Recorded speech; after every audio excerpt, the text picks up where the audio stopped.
Lego Batman has been around for a very long time now, with multiple sets, movies, and of course video games. A new game did just get announced, which I am so excited for because it kind of looks like a spiritual successor to the Arkham games. And also it seems like it's going to take a little bit of that Skywalker saga approach. But for today, I want to focus on what I believe to be not only the best Lego Batman game, but also the best Lego game made to date. And of course that game is Lego Batman 2 DC Superheroes. Hey everyone, it's Colin, and I hope you're as ready to dive into this nostalgia fest as I am. As I mentioned, Lego Batman 2 is what I think is the greatest Lego video game of all time, which I would say is a pretty high bar solely because of just how many there have been. There's definitely an argument for Lego Marvel Superheroes or even Lego Star Wars The Complete Saga, but in my opinion, Lego Batman 2 trumps them all. It was the first fully voice-acted open-world Lego game, and it set the bar incredibly high for its first go. And even starting the game off, it doesn't actually really try to show you the scale of the open world until much later down the line. The first time you get flung into it, you head straight for Arkham Asylum,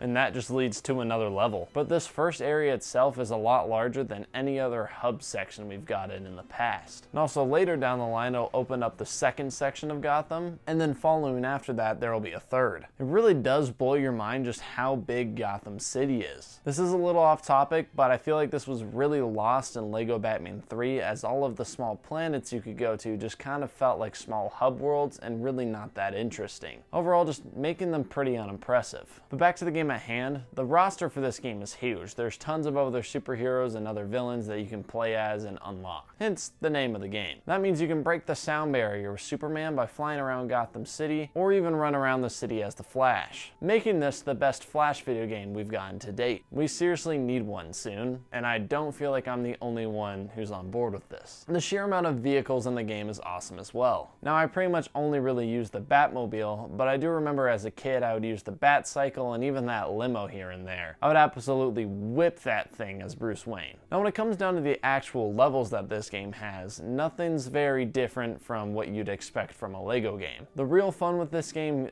it really is going to be that open world. It's where I spent most of my time as a kid and even probably have now. Driving around and exploring the city is honestly just a great time. My favorite memory around this game was unlocking the amusement park and actually going on all the rides to unlock the golden bricks. I thought that was a really cool touch, and nothing like that has really been done with other games, at least that I've played in the Lego franchise. And it honestly is just very open-ended. You can go into Arkham Asylum and fight a bunch of enemies, you can leave, go into Batcave whenever you want. It's overall a pretty open-ended game that feels really big. It's overall probably one of the greatest Batman experiences you'll find in a video game. It's just weird that it's locked behind a toy brand. I do want to touch on the story just a little bit with this game, as it's nothing like crazy, but it's worth talking about. To start things off, Bruce Wayne and Lex Luthor are competing for the Man of the Year award. And to no surprise, Bruce Wayne does end up winning it. The Joker takes over the event, stealing Lex Luthor's attention, while also managing to steal a bunch of other goodies, including Bruce Wayne's Man of the Year award. Batman stops him,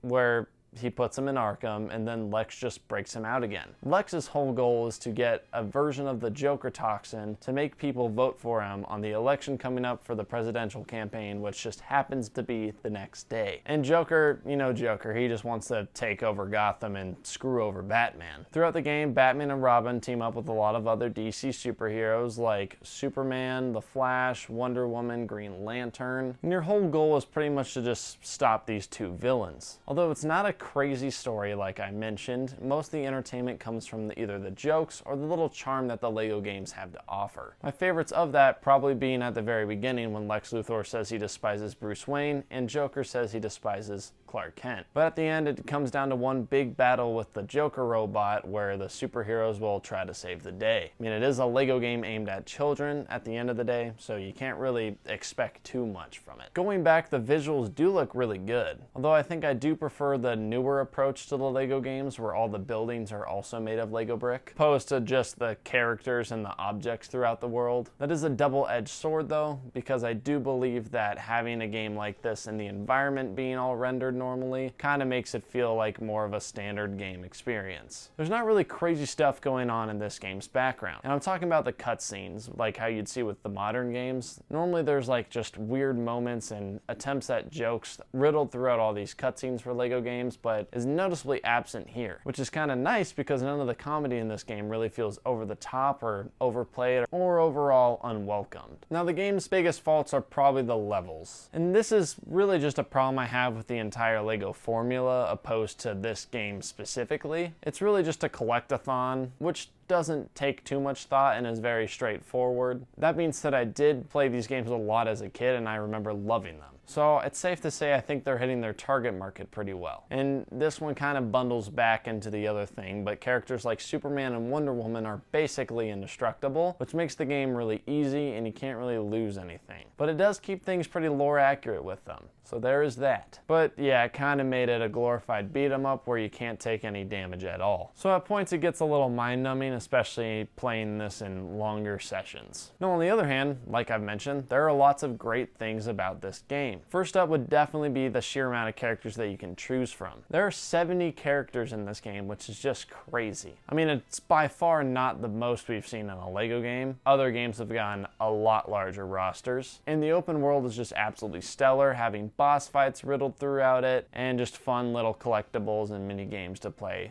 in it. I don't believe there's been a LEGO game to match the quality that is LEGO Batman 2's open world. The vehicles are all quick and fast when it comes to the cars, the boats, or the planes, the Batwing, and that's really nice as well. And you can fly around as other characters, reaching Mach speeds, as I mentioned, with like Superman or Wonder Woman or Green Lantern. The theme around this game is that they really just hit the open world out of the park on their first attempt. And I think this is a game that they really need to remaster. But with the new game shaping up to have a lot of similarities, I think that one's honestly probably going to become the best LEGO Batman game. And I'm honestly very excited for it. Looks to have more engaging combat, more engaging stealth, more fun traversal. Everything about that game looks like it's going to be a blast. And while we're on the topic of LEGO Batman, I might as well dive in a little bit to the other games as well. Starting with the original LEGO Batman, there was no voice acting, so it was all that mumble kind of dialogue that you're used to seeing from older LEGO games. It was also just a very straight up bare bones superhero story. The gameplay is still your same collect-a-thon-ish vibe, but a lot of the environments were very different and brought a lot of variety to the game itself. It's really just a classic. You can't really go wrong with the original LEGO Batman. There's 3 different stories and 5 levels in each, and they kind of break the pacing in the middle with a vehicle level, which is really nice. And then there gets to LEGO Batman 3, which is probably my least favorite of the bunch. That being said, it does visually look the best. I really like what they did with the different suits, letting you switch with them on the fly. The biggest shortcomings is definitely going to be when it comes to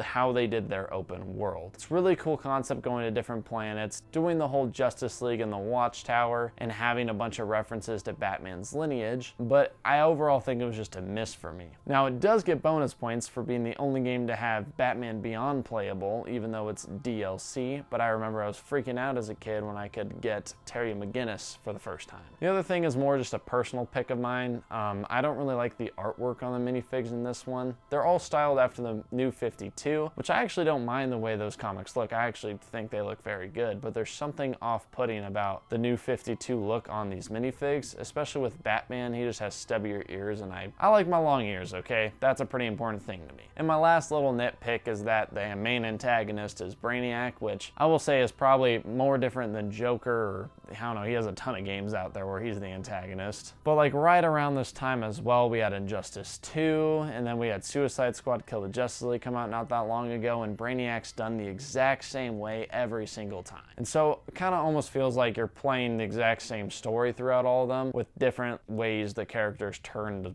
find the solution. Yeah, like I said, with this new one coming out, it seems very cool, very engaging, and you know I'll be covering it when it comes out. And thank you for listening to me yap about LEGO Batman for this long. I do really appreciate you guys watching the video all the way through, as it helps my channel tremendously grow. Like, you don't realize, like, watch time is like the biggest thing with YouTube right now. And if you have anything you want to add or felt like I missed, or just points you want to debate or disagree with me entirely, just leave them in the comments down below. I'm normally pretty good at checking those and responding to them. And yeah, I feel like I'm being a dead horse now, but this new LEGO Batman game is truly like a big deal. It's the first LEGO Batman game we got in 13 years. I pretty much thought this was like a dead IP. They weren't revisiting it. But I'm glad to see that we're getting something new. It's also kind of, like I said, a spiritual successor to Arkham, it looks like, so it'll be nice to have something in that category too. But with that being said, thank you again for tuning in, and I will see you next time on the Pixel Critic.